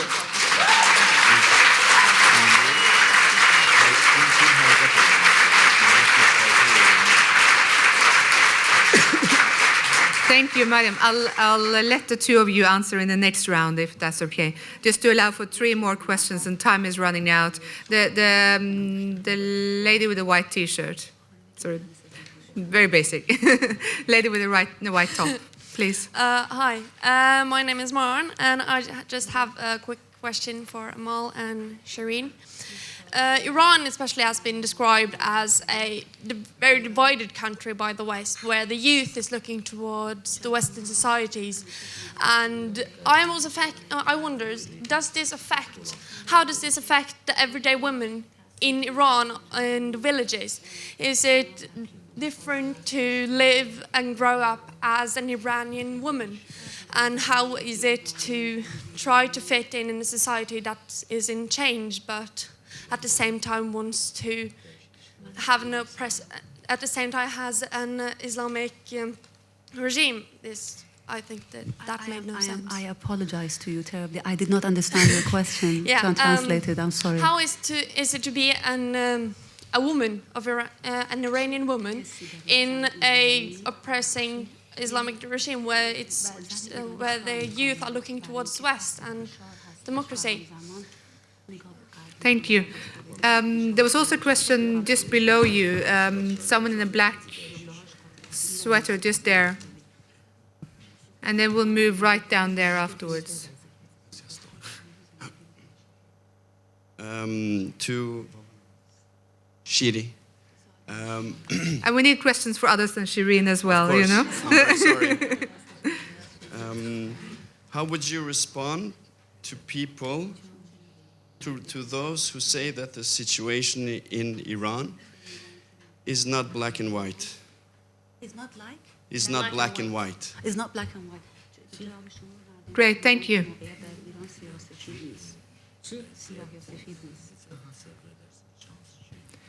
Okay. I'll let Shirin answer those two questions, and then while we do that, the microphone goes to the woman in purple. Yes. Please. خیلی طبیعیه که ایران هم مثل هر کشور دیگه‌ای سیاه و سفید نیست، رنگ‌های دیگه مختلفی داره. Yes, it's normal. Obviously, Iran, like any other country, it's not a country that is black or white. در مقابل it has other colors. Sorry.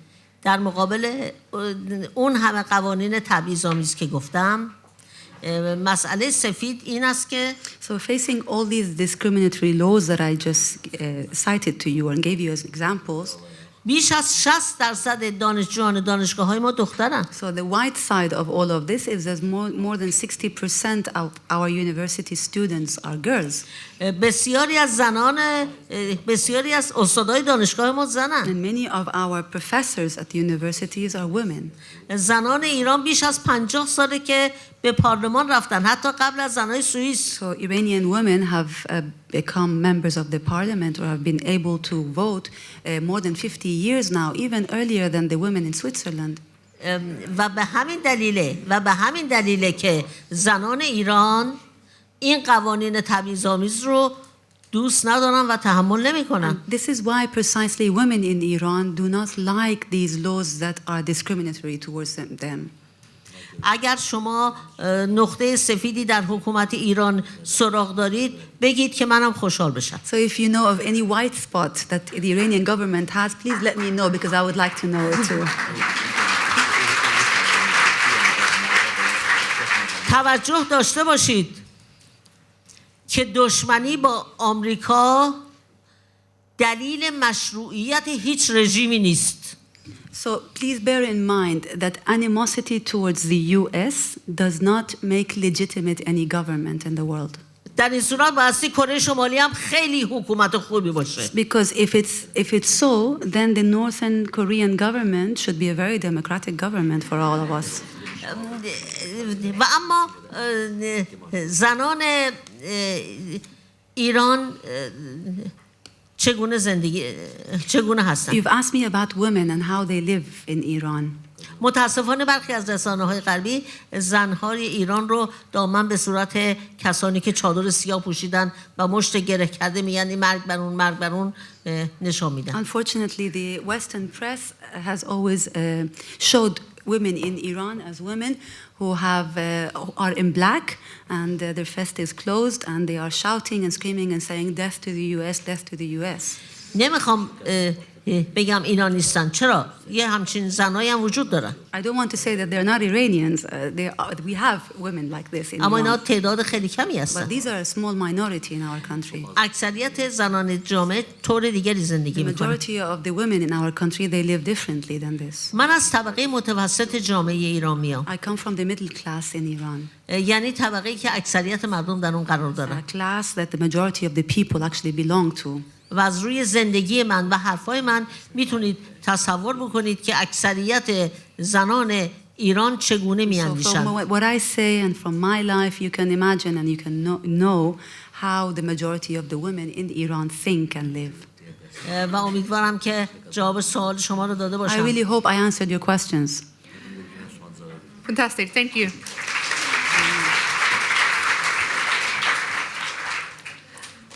Please. You hear me?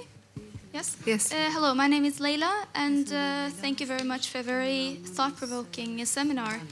I would like to pose a question to Ms. Amal Basha regarding the approach for fighting for women's rights in Muslim countries. I can understand that one looks for the West in order to find help from Western countries because, for example, Norway is one of the best countries to live in for women. But one problem or one challenge might be that looking for help from the West will lead to a backlash because many Western countries have a very bad record in Arab countries. And leaders and also many inhabitants, they feel like this kind of approach is strange to them, and they feel that sometimes it's just a way for Western countries to exploit women or westernize women in Arab countries. So my question is, how do you make your cause indigenous and relevant to the countries that you're living in? And just a side note, we have many beautiful women here with the beautiful hairstyles, but we also have many beautiful women with colorful hair scarves.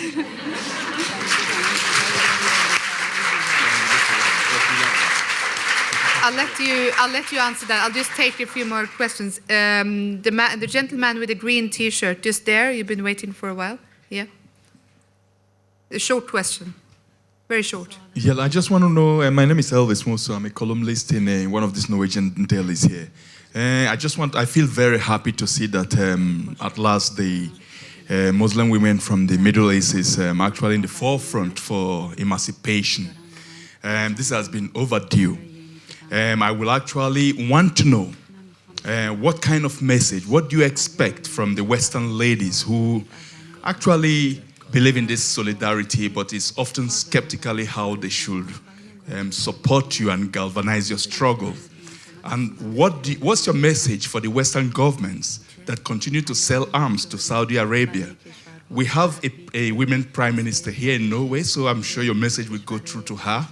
What do we do in the West so that we stop that Saudi Arabia gets the weapon and we glorify them and dine and wine with them, while we know they are the bedrock and foundation for the, what do I call it? The ceiling that has held generations of women in the Middle East. One final question from the woman with the black scarf, the beautiful black scarf in the middle there. And I'm sorry, I apologize to all the others who were not able to get the questions through. But you can Twitter them to any one of the ones. Tweet them to anyone in the panel. Please. Hello, my name is Asha Ali, and I was wondering, since religion is being used as a weapon or the wrong interpretation of a religion, whether it's Christianity or Islam, how can we find the right interpretation to protect ourselves? Right interpretation too? Can you speak into the microphone? Oh, okay. How do we find the right interpretation of Islam to protect ourselves when it's the wrong interpretation is being used as a weapon against you? Good, excellent. So I'm sorry about that. I'll give you half a minute each to quickly answer and say your clear message, your main message here today. Do you want to start off, Malahat? I want to answer the last question.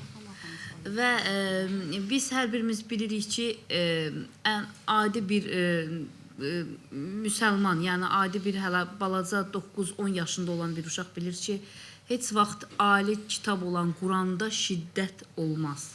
It's a simple, one simple Muslim, and it is children Muslim. They know that in Quran there are not written that any danger, any violences. The violence is not for Quran. Və mən Quranı türkcə oxumuşam.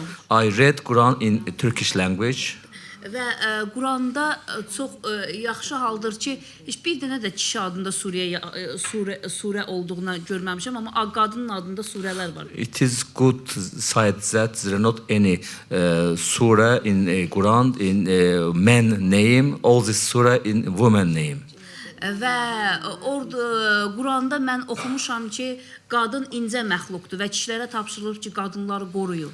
And there I read that it's a task for men that they should protect the woman. Və orada deyilib ki, əgər siz qadınları qorusanız və mənə itaat etmiş olursunuz. And there was written that if you protect the woman, it means that you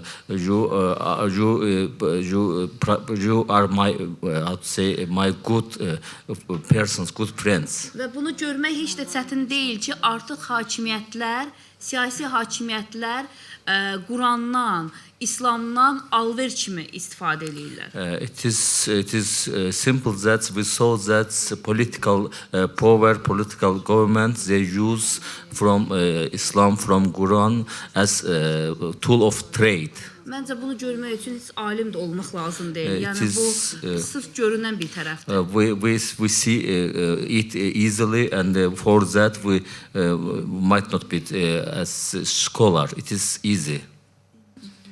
Thank you very much, Malahat. Now we move on to the final sentence or sentences, couple of sentences from Maryam, please. Thank you. I think one point that I wanted to make, our friend here said that it was overdue for women standing for change, and I thank you for the comment, thanking us being here, but I don't think that we are the first women at all. There are many, many generations of women, my mother being one of them, who actually fought for human rights and change. And I think that they also deserve our appreciation. I think that with the issue of right and wrong interpretation, we're again digging ourselves into a hole. Because who am I to go and tell someone else that their interpretation is wrong and mine is right? And so at the end of the day, it's always going to be somewhat of a gray zone. What we need ultimately is the separation between state and mosque. And set standards that protect the rights of everyone in society, women and men alike. And so I think that, yes, it's great to have people go back and reinterpret Islam or have women do it. That would be great. But how are we to know that if a woman reinterprets Islam, she's not going to say, well, I think men shouldn't be able to marry 4 wives, but women should be able to marry 4 men, because Islam doesn't prohibit that in the Quran. And so we're just digging ourselves into a hole. I think religion, just like Amal said, it's something between the individual and God. And what we need to do is make sure that the state protects every individual, regardless of religion, regardless of sect. I think that's the most important thing. And my last comment on the issue of looking towards the West for help. I think, this is something that I get asked a lot because I do most of my advocacy efforts in the West, given I can't travel to most of the Middle East and North Africa anymore, as I'll get arrested. But the reason you have to do this, and it's not always fun, and it's not, some of the stuff that I've been told by Western diplomats you don't even want to hear. But the point is that influence exists whether we like it or not. The West enables our governments. The West sells them arms. The West does economic deals. The Bahraini government couldn't last weeks without the Western support that they get. They're enabled and they survive because of the United Kingdom and because of the United States. What we have to try and do is change that influence from a very, very negative influence into a positive one.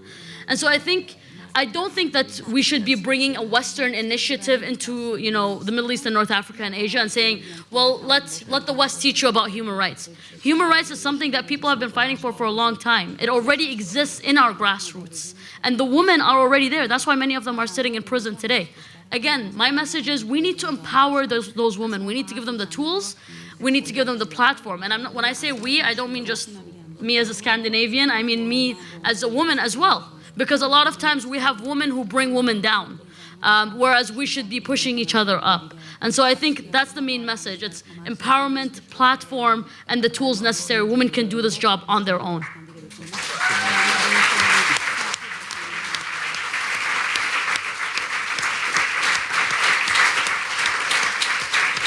Thank you very much, Maryam. Now to Amal Basha, please, your final message. Okay. There are a number of issues, and I'm talkative, so I'll try to focus. My intervention, or the women from the Middle East intervention with the Western women, started in a very good way since Beijing conference. Since we met with the women or the feminist movements from the West, we came to Beijing with a huge list of demands. We want education, health, indiscrimination, blah, blah, blah, blah. So we're scattered because our agenda list was too long. While the European feminist movements present in Beijing, they were having very slim agenda, okay? Very few issues. While we had to fight for so many things. Having interacted with the feminists from the West, we have been empowered. And I have to be very thankful for the friends in Europe and in the United States as well for their programs to support the civil society and to empower women. Without these empowerment programs, I myself, I would not be here. I would not be here, and the others, and the same goes to another feminist in the Middle East, because none of our governments will support women programs or will support civil society or human rights. And they have plenty of money. They have billions and billions and billions, but they invest the money in supporting the terrorism, in making troubles in the countries, but they would never go and support the women causes or the human rights. With regard to our indigenous discourse about Islam, first of all, I have to make it clear here that I am a Muslim, but my readings to Islam is totally different. As well as the 56 Muslim countries, each country has a different version of Islam. That's why they have different versions of laws and the level of atrocity and oppression in different Muslim countries. To be veiled or unveiled or to go bald, I think this is should be a personal choice. I have been the spokesperson for the National Dialogue in Yemen, National Conference. Whenever I would go and make political statements on what is going on within the preparatory committee, if it is not liked by the conservative political parties, immediately in the mosques they start attack on me. These unveiled women, these not good Muslim women. So they do not discuss the political issues. They would go to how do I look, how do I wear, whether I'm, good or bad. I mean, they go to the ethics, to the manners, to the personal life. They won't go and discuss our political stance. So I have put the veil, not the veil, even the niqab, where only my eyes at the age of 8, And for 3 years, I suffered a lot. And my father imposed on me the niqab because I went at that time to the cinema, because it was just close to my house. So instead of buying desserts to my mother, so I bought with the money a ticket and I went to the cinema. So I was punished since that day because they were looking for me. I was enjoying the movie. And I was at the age of 8. I didn't know whether it was good or bad because we used to go to the cinema at that age. Since then, since my father said, okay, no more go out from the house and you have to go even to the school with this niqab, I felt that I was punished for a crime. And it was endless punishment for a simple mistake. So since I was a child and I refused to be veiled, so I had to dig into Islam and to the legacy of our culture. Why hijab? So until I came into a strong conviction that hijab is a personal choice. Otherwise, what is the divine punishment for the women who go unveiled? There is nothing. Thank you very much. If we go for adultery or theft or whatever crimes, there is punishment in Quran. But to go unveiled, there is no punishment. It means it is open for you and it is a personal choice to cover yourself or to go the way you want to go. Thank you very much.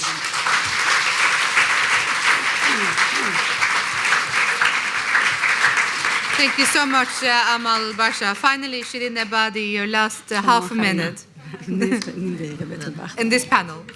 معمولا همیشه از من سوال میکنن آیا اسلام با حقوق بشر قابل انطباقه یا نه. They normally ask me whether Islam is compatible with human rights standards or not. و من حالا یه بار میخوام از شما سوال کنم که آیا مسیحیت یا یهودی با دین اسلام قابل انطباقه یا نه. با حقوق بشر. I would like to ask you whether Christianity or Judaism is compatible with human rights standards or not. چرا اینقدر سوال میکنین راجع به اسلام؟ Why do you ask so many questions about Islam? و راجع به مذهب یهودی یا بودیسم یا مسیحیت سوال نمیکنین؟ Why don't you ask questions about Buddhism, Judaism, Christianity? ادیان ابراهیمی ریشه واحد داره. The Abrahamic religions, they all come from the same root, from the same origin. مثلا سنگسار اساساً در تورات آمده. So stoning has actually come from the Torah, from the Old Testament. خیلی از مسائل یهودی‌ها و مسلمان‌ها مشترکه. And so many of the issues and the laws in Islam and Judaism are in common. اما چرا فقط از اسلام سوال می‌کنی؟ Why do you ask questions from Islam and about Islam? آیا این نشانه یک قضاوت در ذهن سوال کنندگان نیست؟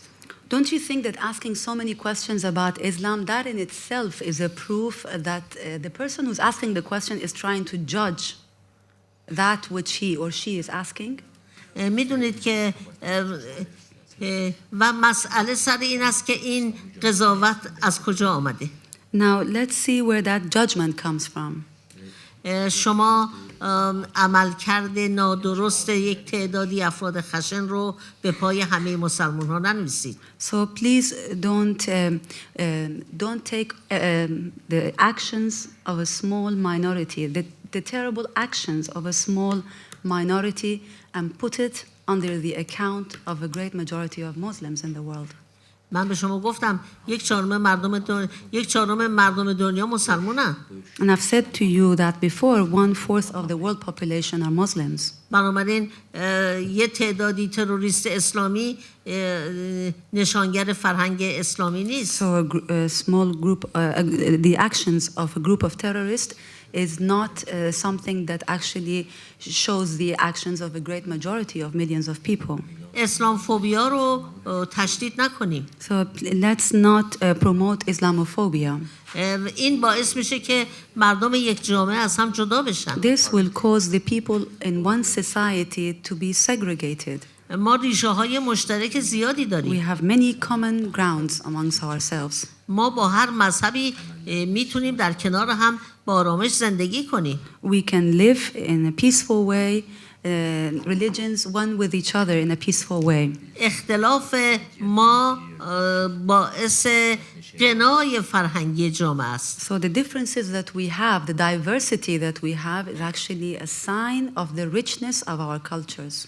خیلی خوبه که در یک جامعه افکار متفاوتی با صلح در کنار هم زندگی کنند. So it is very good that in society we have diverse and different ways of thinking, and all of these different thoughts can live in a peaceful way. بنابراین به همسایتون که حجاب داره با محبت نگاه کنید. And therefore I would ask that you look with kind eyes to your neighbor who is veiled. مسلم بدونید که او هم شما رو دوست داره. And know for a fact that that person also loves you. فقط خشمه که یعنی قضاوت بیهوده ما رو از هم، یعنی قضاوت نادرست ما رو از هم دور میکنه. It is only that wrong judgment is what creates separations between us. Thank you very much, Shirin Ebadi. I'm sorry, we need to cut it off there.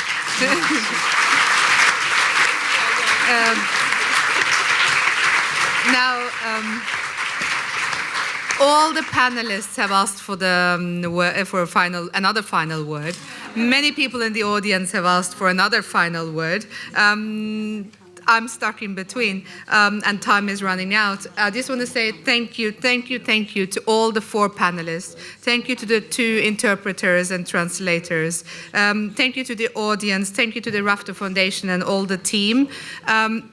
Please follow the development of this important network, whether it is through the Rafto Foundation, their website, their Facebook site, or their Twitter account. Follow the different women who are on stage. They deserve to be followed. Please excuse me for going over time, but I hope you agree that it was really worth every minute that we sat here. They will be here for a little while if you have questions. Thank you so much for all of you. Now go out and enjoy the sun. I hope there's still some there. Yes, thank you.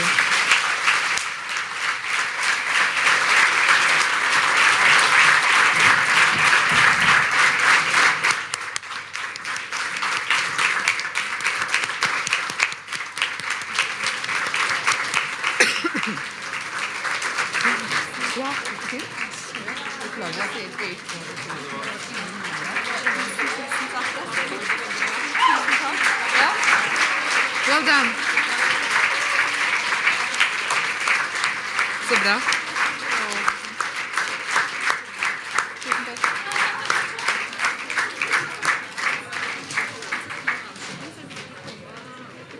Nei, ikke sant? Ja. Nei, men så fint. Flott. Bra. Nei, men det tar lang tid.